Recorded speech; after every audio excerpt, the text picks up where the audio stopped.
deepest fear is that we are powerful beyond measure. I will live every day as if there were a microphone tucked under my tongue. It's great to get in the game, but don't get in the game till you understand the rules, till you're an insider. Your life changes when you begin having a different conversation in your head. What we need to do in radically deep problems is propose radically visionary solutions. Because the people who are crazy enough to think they can change the world are the ones who do. Greetings, everyone. My name is Julie Masters, and you are listening to another episode of Inside Influence, in which I delve into the minds of some of the world's most fascinating influencers or experts in influence to get to the bottom of what it really takes to own your voice and then amplify it to drive an industry, a conversation, a movement, or a nation. Now, as the Inside Influence team and I take a short break to refuel our collective batteries over summer or winter, depending on where you are in the world, we've got you covered. For the month of August, we will be releasing a weekly power cut of our favorite and your favorite podcast episodes. These will be a short powerhouse version containing some of our favorite moments and our favorite guests from the podcast, all to keep you fueled and showing up at the next level.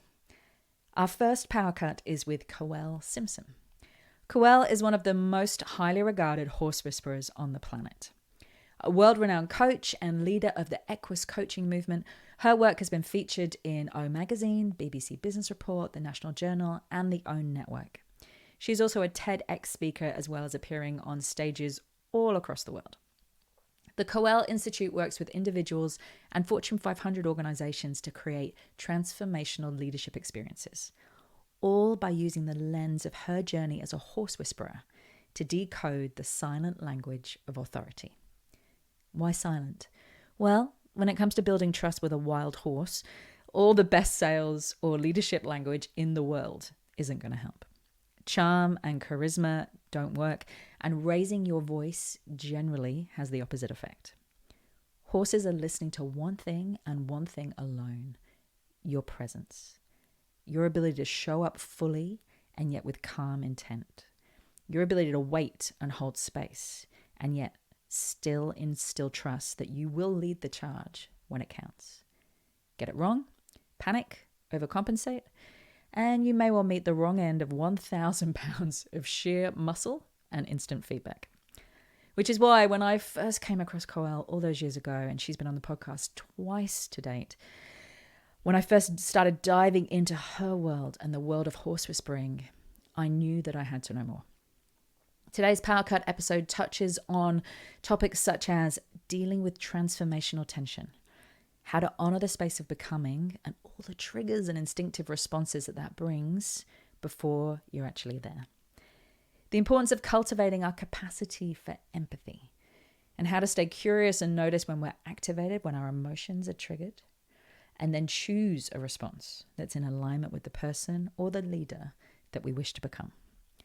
If you enjoy this Power Cut episode and would like to hear my full conversation with Koelle, please head over to my website, juliemasters.com. I think it's episode 124, or just go wherever you get your usual podcast fix. But for now, sit back, relax, and enjoy my Power Cut conversation with Koelle Simpson.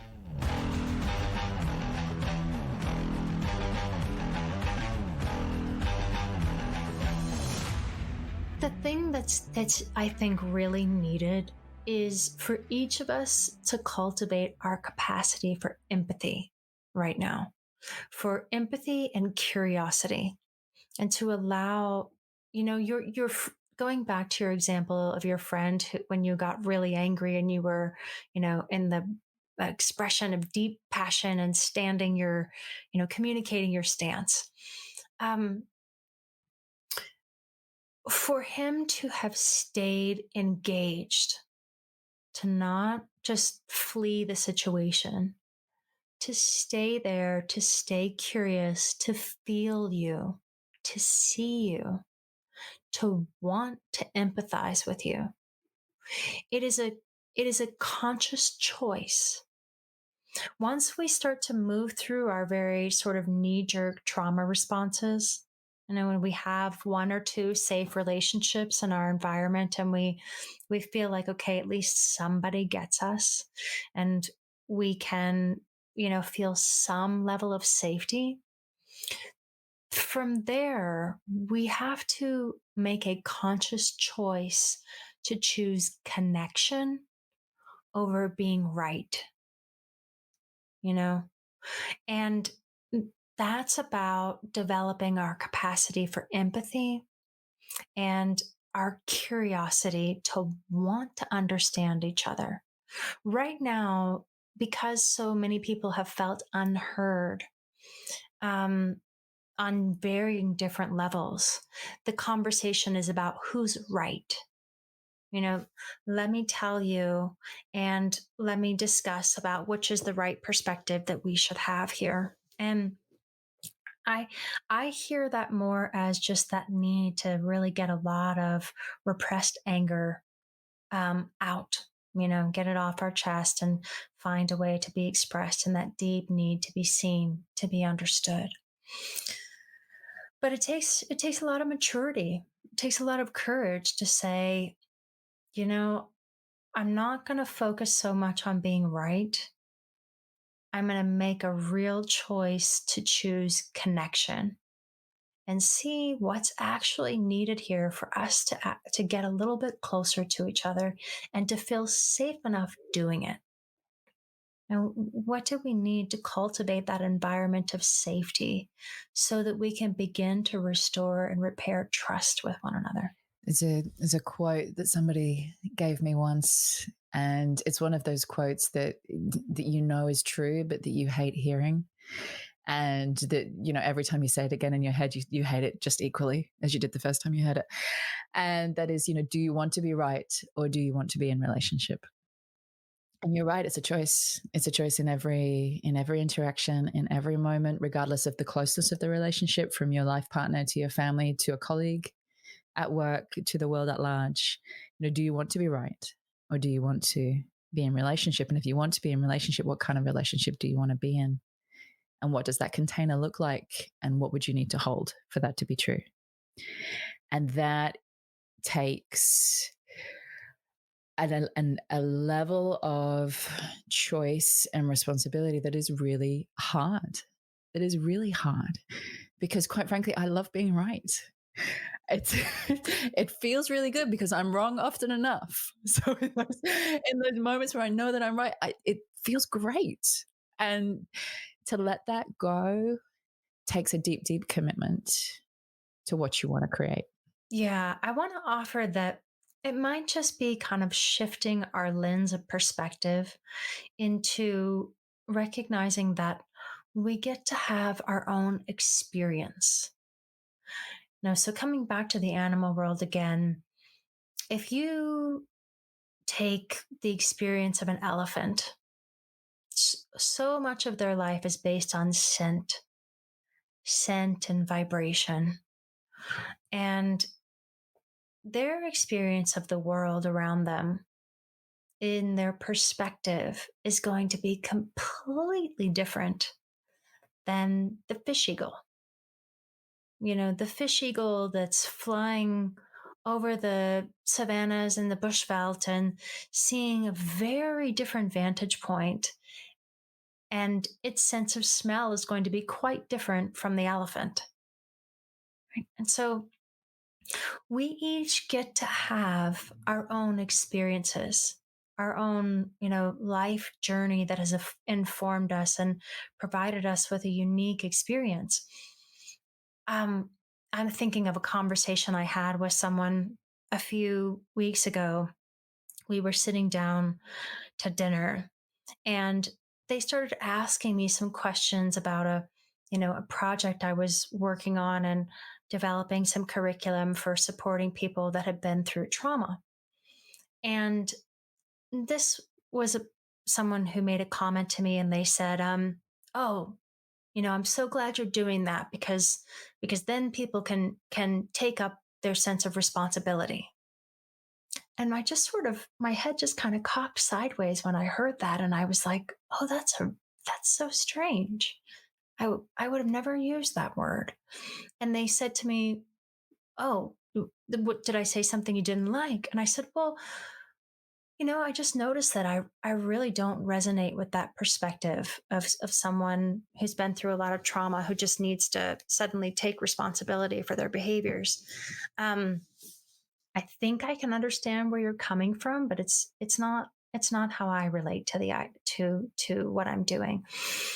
And they said, well, what's wrong? What's wrong with that? Real sort of combative, conflictive. What's wrong with what I said?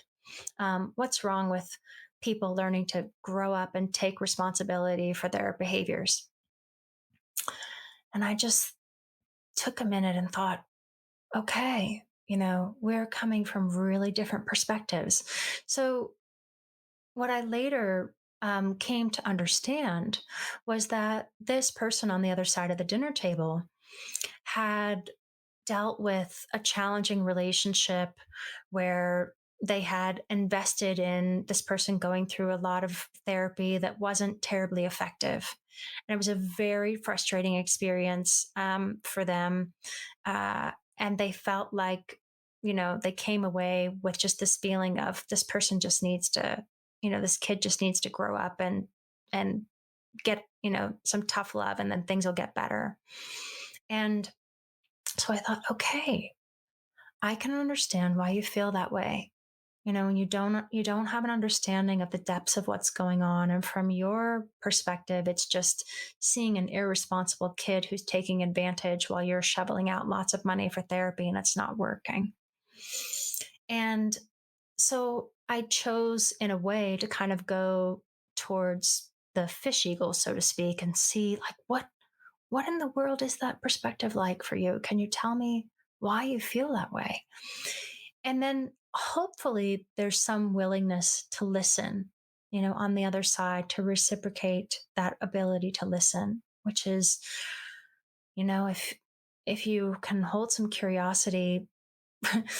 We used to think, in the medical field, we used to think that the way that you heal people is to cut them open and just let them bleed. If we could bleed them out, then eventually they're going to get better, right? We've learned a lot about health. We've learned a lot in medicine. Well, the same is happening in the world of therapy right now, and the field of psychology. We are learning so much about the ripple effects of trauma and how to work with it in more effective ways. And so, I began to share a little bit of that research and understanding of how it impacts our brains, how it impacts our behaviors, and some of those core pieces that we need to be able to restore our capacity for healing and transform some of these events that have happened in our lives. So, all of this full circle to, we could have taken a stance of, I know better, I'm right. And each of us has had a history and an experience and, firsthand experience that would have justified that feeling and that stance of I'm right. But if we kind of just allow ourselves to both acknowledge and get to have ownership over our experiences and stay curious, we can find the points where we can connect.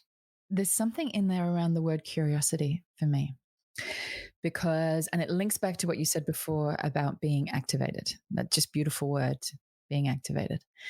When we are activated, when we tune into what happens when we get activated, what does my body do? What does my voice do? What do I immediately want to say when I'm activated? And when you start to feel that kick in, what happens is our curiosity leaves the building. Like, as soon as you're activated, you're curious, like the frontal part of your brain shuts down, the primitive part kicks in. The primitive part of your brain is not curious. The primitive part of your brain is fight, flight, freeze.